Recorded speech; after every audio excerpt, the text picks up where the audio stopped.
Hi, my name is Natalie and I'm one of the people you talk to when you call us here at Bluehost. Nowadays, most of us use the internet all the time, but lots of us still don't really know how it works. Well, knowing how websites work makes getting online a lot easier. So in this video, we go over the basics of what websites are made of, where websites are stored, and how websites get from where they are to your computer.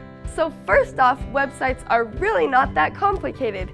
It's true, good websites can take a lot of time, money, and talent to create, but at the end of the day, every website out there is just a bunch of files just like you have on your computer at home. Websites are made of content like pictures, graphics, music, movies, text, and so on. But there is one part that's unique.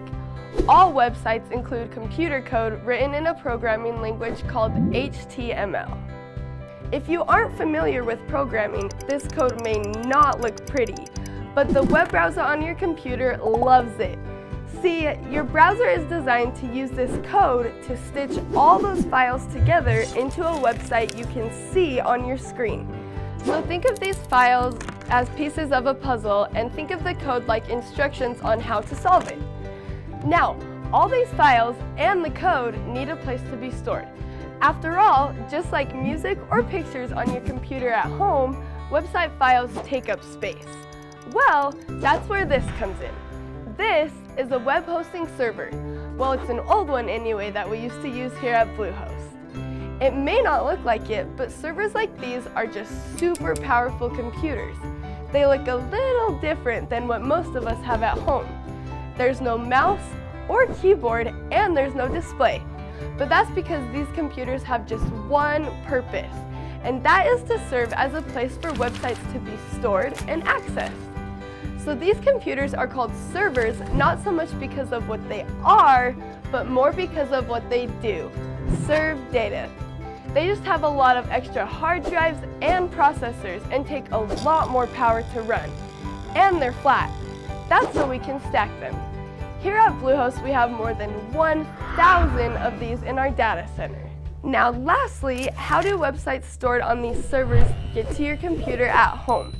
Well, when you look up a website, you open up a browser, type in the website or domain name, and press enter, right? Well, after that, behind the scenes, your computer goes online to find the server where that particular website is stored by using what's called the domain name system, or DNS. See, a server, just like a building, has an address. The DNS maintains a list of which websites are on which servers and then tells your computer where they are. So think of a DNS as like a phone book for websites. Once your computer finds the server, it connects, gets the files and HTML code, and then your browser puts it all together into a website that you can see and use. So that's it. I hope this helped explain a little bit about how websites work. This was just a very basic overview, so if you want to learn more, don't worry. We're doing several more in-depth videos soon. Just make sure to follow us so you don't miss them.